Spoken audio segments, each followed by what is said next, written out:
Coming up, dinner Namibian style. Oh. No, we're not killing that. I'm not eating it. A rare desert sighting. It's just beautiful. It's beautiful. And emotions run high. We're feeling like we want to go home at the moment because it's so hard.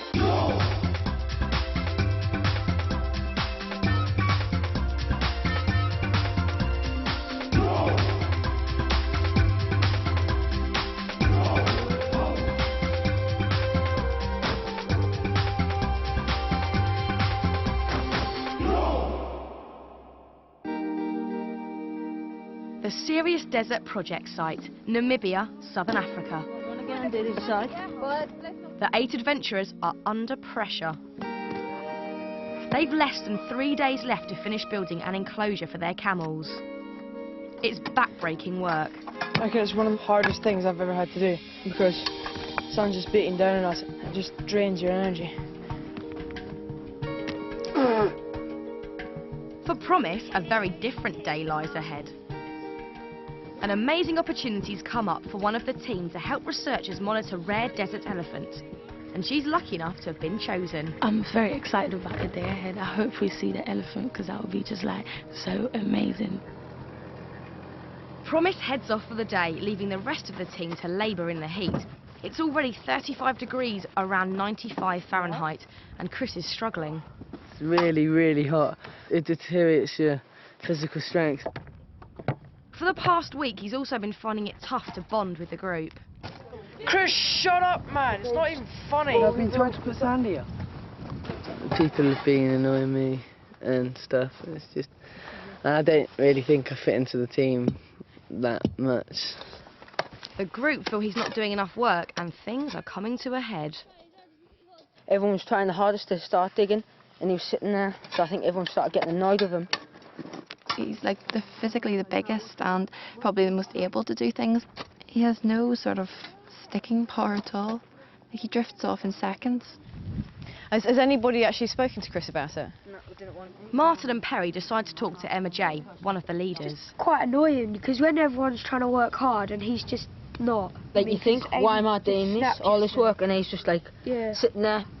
We need to talk to him as a group, I think. Yeah, I mean, I agree. But before they approach Chris, Martin decides to give him one last chance. During the day, we're going to try and make him feel like he's not too excluded from the group and try and make him feel that he is like a vital part of the team to get the enclosure done. We'll have to see how it goes during the day and make a decision later on. Promise has joined scientist Keith Leggett, a world expert on desert elephants. Good morning, Promise. How are you this morning? Fine. I'm just looking at this... He's fitted some of the elephants in the area with special radio collars so their movements can be tracked. This is the telemetry equipment. We have a receiver here, and we have the antenna here. And when there's an elephant in the near area, it'll just go tick, tip. Can you hear that? I'm not picking anything up. It's not surprising. It's probably a little bit out of range. We'd have to... Sometimes it takes days to find them. Freak rainstorms in the last week mean the elephants aren't in their normal feeding grounds, so the search could take a long time. Can't hear anything. At camp, a visit to the camels highlights the importance of the team's project. The Namibian charity Save the Rhino Trust has asked for the enclosure to be built. It will mean the camels won't have to be hobbled, a local practice of tying their legs together to stop them from wandering off. We like all these camels, don't we? So we want to give them a place to rest during the day. In just a few days' time, the camels will carry all the team's supplies on a 50-mile trek across the desert. Before that, a big opening ceremony has been planned for the enclosure, and David's concerned. We hope to complete by Wednesday morning, 9 o'clock. To be honest, I don't think we're going to do it. It's going to be hard, it's going to be tough, but I think if we keep on going, which we have to, we will get it done. Whoa, I'm on balance. This one's heavier. But they're not always focused on the job in hand. What's the caber? It's like a Scottish thing, yeah? They do it at the Highland Games. That's okay. The search for desert elephants is proving fruitless. All the collared animals are out of range. But suddenly they have an incredible stroke of luck. They come across an entire herd. Oh, there they are. and none of them are even tagged. See if we can allow us just to sit here for a while. Nice and quietly and see how they behave. With only a few hundred desert elephants in the world, this is an amazing find. I don't even know where to start. It's just beautiful. It's beautiful. Wild elephants can be highly dangerous if they feel threatened, and Keith is concerned by the large male which is in season, or must. And a male in must is the most aggressive animal on the planet. Wow, they are strong. I'm a bit scared because he looks a bit aggressive. He's very aggressive. The male is very protective of the females in the herd and is getting agitated by the vehicle. He's just letting us know that he's not too happy about us being here. I think it's time to move. Yes, it is. I'm just going to reverse out of here just a little. Not to be there. Yeah, okay, old boy. Keith needs to get them out of danger fast. It's just What's that? He's turning around. just have a look, see what he does. And with the vehicle moved back, the bull thankfully loses interest. I stopped my load. Back at base, the plan to make Chris feel more involved in the team seems to be paying off. I can understand their feelings. I didn't help out as much as I could. I think he's like felt pushed away, but he's been alright with me since. Today I'm doing my work. I'm just going to get on with it and get it over and done with.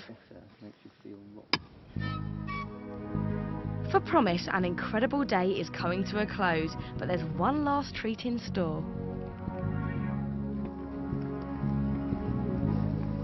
Desert elephants have adapted to live for days without water, but the heavy rain has created an oasis right in their path. It's an opportunity not to be missed.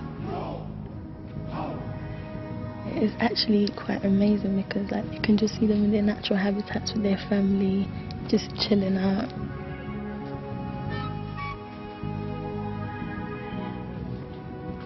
And to top it all, the bull elephant does something Keith's never seen before. Well, I've never seen them go fully down on their sides. Normally you see it in the calves and sometimes up to a juvenile but in sub-adult, but you never, ever, ever see it in an adult male. I'm so privileged to see them, and it's like they're doing exactly what we want them to do. They walked down the riverbed, started drinking, and the bull has actually rolled in the mud, and that's like the first time. That is just so amazing. It's brilliant. It was a phenomenal day. We just got lucky. Very, very lucky indeed.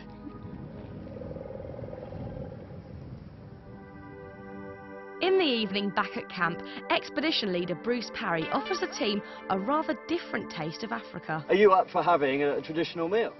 Oh, well, I'm good. Oh no. But the food here doesn't come ready packed. No, we're not killing that. I'm not eating it. Well, If we are killing it, I'm not eating it. well, you don't have to. It's basically. I can't look at it before we eat it. we're not eating that.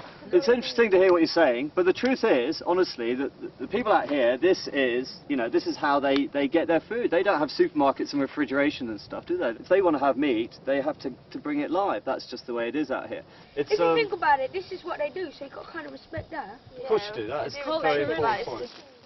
The goat has been bred to eat, and the group are given the choice of whether to help with the slaughter. They're going to slit its throat.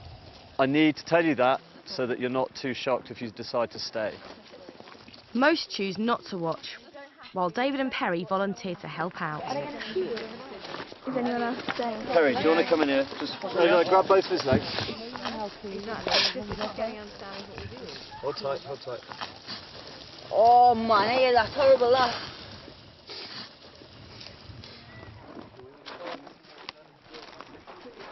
Perry, you cool? You cool? I got involved because it's like their way of life, and I felt a bit ignorant if we didn't do it. And I thought if I help, it's going to be a lot easier for the animal. So if it was struggling, then it would have been harder for Kapoor to stick the knife in. You might as well hold it. You're not going to see it again. It makes me feel really sad. I don't want to eat it. Because we just seen it alive and now it's dead. It's horrible. It's food, and that's just how it's been for ages. And it's just try and learn what these guys know. But people in our country seem to think it's disgusting. While the goat is being cooked, some of the group discuss how things are going with Chris. Today he was helping, you know, me gather stones, you stick in rocks. So you do agree that he's being more part of the group and he's a lot more sort of happy. He's a lot more Chris. That means we don't have to talk to him then. That's cool. Okay. Sorted. I'm a lot happier than I was earlier this morning, and I do feel part of the group. I'm in a better mood. This morning I was just really down. I made up for the work I didn't do.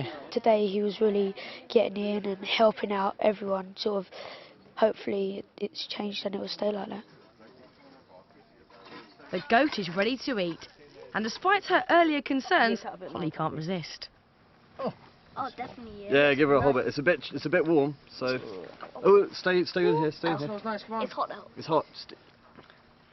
Is that not too hot? After living off rice and noodles for over a week, the whole group tucks into their feast. I've always eaten meat and I don't think this is any different, and I'm never going to eat a goat in the middle of Namibia again, so I might as well take the opportunity while I can. And it tastes really nice, so. This is one goat and nothing's wasted, you know, it's not killed for the sake of being killed. They're not wasteful, sort of like us. The meal's absolutely amazing. It's the best meal I've had in years. Throughout the building project, the team also polish up on their animal tracking skills. It's vital preparation for their main expedition, when they'll be finding and monitoring rare desert rhinos. Break it open. Have a sniff. What's it like? It smells of hay. Heading out in pairs, they also get to sample the variety of Namibia's wildlife. Alright boys, these are my favourites. These are called the gemsbok or the oryx, yeah? Them and the elephant and a few big mammals that actually dig for water. So they're a real desert animal. It's the most unlikely thing to see out here, isn't it? Don't you reckon? Just having a little wee. He just wants to get going. Let's have a look. Got a bigger bladder than you. Some, like Chris and Holly, are lucky enough to see their first black rhino. It's massive, just stood under a tree looking around, and you feel like it's looking at you. You actually feel really actually honoured, I know, like just for finding it.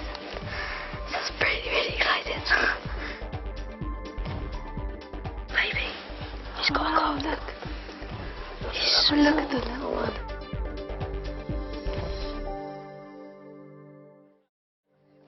At the project site, there's now just over a day left and spirits are high.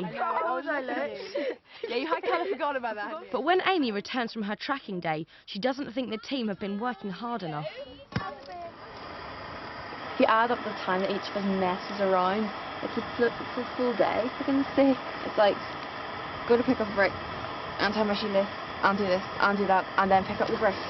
And it's like, it really doesn't take that long, honestly.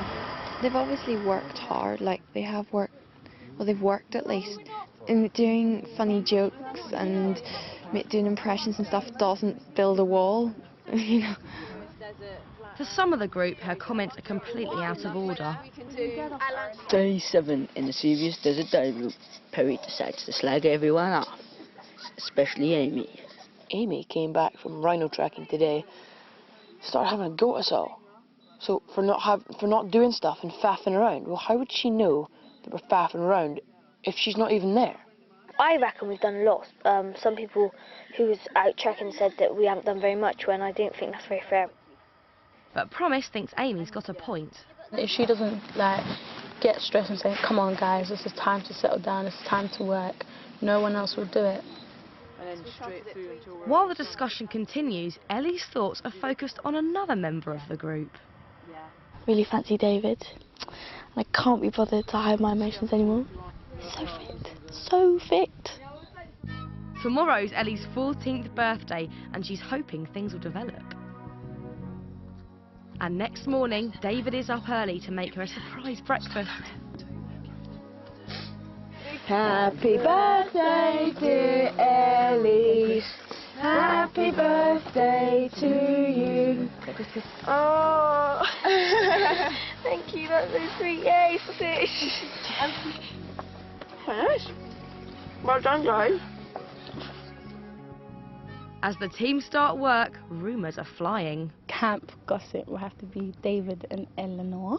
He handed me a bottle of Coke, which doesn't seem that big a deal, but it's a nice gesture out here because we never get Coke out here. I saved one from the start because I realised it was her birthday, and I kept it cool in my bag and just gave it to her. That was the only thing I really had on me at the time. Gave me a hug, which is sweet. It was really sweet, but I can't take that as it means anything because you never know with David, but hopefully, but you never know. They do like each other, but David's like in denial because he's got a girlfriend. I do actually have someone back at home. I wouldn't want to indulge in any things out here at the moment. For the time being, Ellie will just have to concentrate on her work. Something the rest of the group should also be doing on their final building day. I'm the only one working at the moment because the others are looking at a lizard on a rock that has run up Perry's arm. We finished with the lizard because we've got a trench to fill in. The hard thing is now that they've realised that they haven't done as much as they should have done in the last 2 days, and they've left it all for the last day.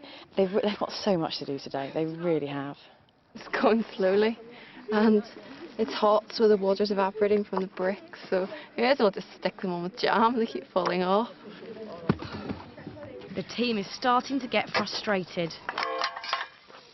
It's baking hot and burning, and we're digging a stupid enclosure for camels.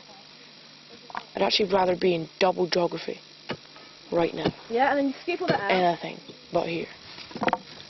Everyone's feeling a little depressed, including myself, because we don't think we're going to finish.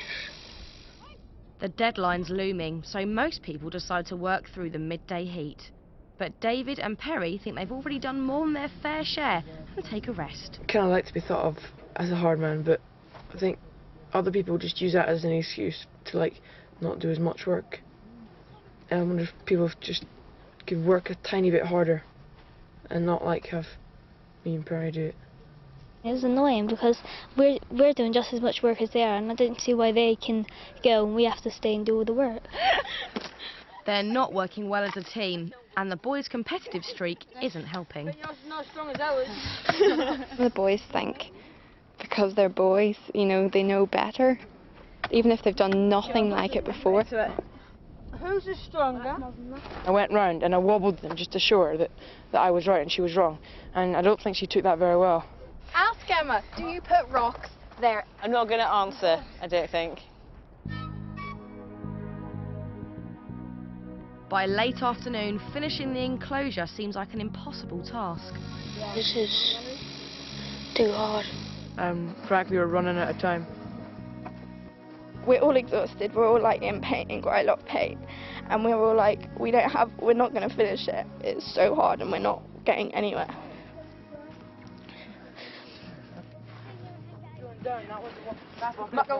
As night falls, Amy and David are still not seeing eye to eye. Amy, he's nagging. Oh God, it's like sick, get on with it. I wish everyone would just shut up and do their jobs. That'd be a lot easier. Dave, it's just, what is he doing? He seems to think he's foreman for site and he's the one in charge. It's like, you're not, get over it. Down. Torch. I don't need to be patronised at all, especially by David. That's enough now. And they're not the only ones getting annoyed. Alright! Shut up, man! I am just sick to death of everything to do with cement or bricks. I never want to touch one again in my life after this. I'm quite frustrated with my job. It's hurting my hand quite a lot. I am losing my temper rather rapidly. Oh man. I can't be bothered. That's the truth. I cannot be bothered.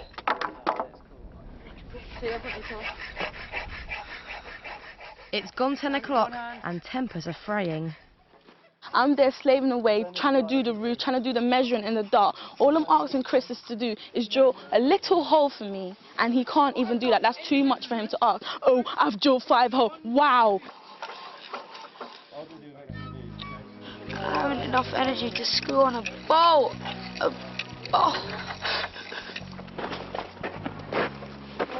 I just want to go to bed. By midnight, they're exhausted and and have to decide whether to carry on. I'm just shattered because I know after 5 minutes again I'll just go like what I was. We can't do it all now. We can't not sleep. If you honestly think you can get up in the morning and do everything, then do it. But if you have any inkling of doubt, do it now, gang. There's no two ways about it. Don't leave it till the morning. Team, it's in the head, team. Let's just do it. It's very, very easy. I'm ready. Come on, guys. You drive me crazy! Bruce's pep talk has given them just the boost they need.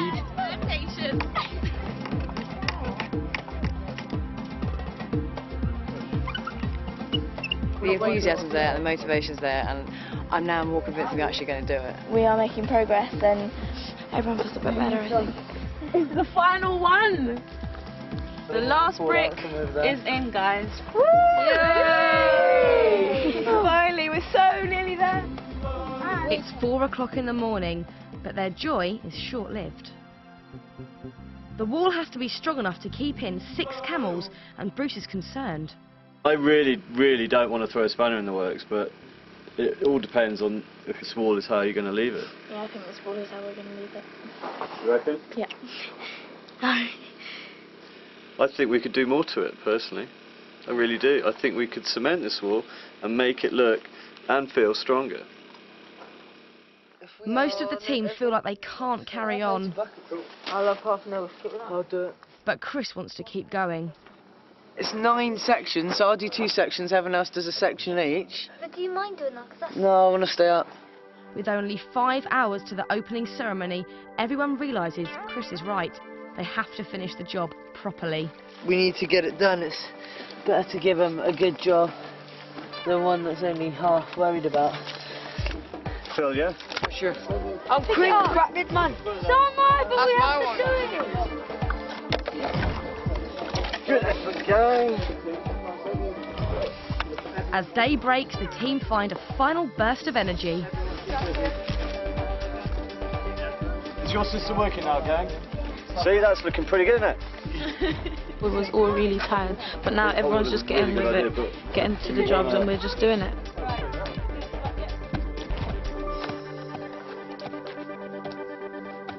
At 4 o'clock, I wasn't too keen on plastering the wall, to be honest. I wanted to get some sleep, but it turned out that was probably the right choice, and I think it does look a lot better, and it will hold firmer. I was pretty much the only one at the start who wanted to go on. I did want to go and get it done. After more than 24 hours of continuous work, the enclosure is finally finished. Just as officials arrive from Save the Rhino Trust, including their head, Blythe Loughtit. I guess last night was like hard work. All I can say to you chaps is thank you so much. I just think on behalf of me and Bruce and all of the team, you guys have made an absolutely fantastic achievement. It's time to hand over the enclosure to its new residents. Well. To finally get them in there, it's a really great feeling. Can't believe we've actually got it done all by ourselves. It just feels so amazing. All the hard work paid off. I think they are going to enjoy their new home.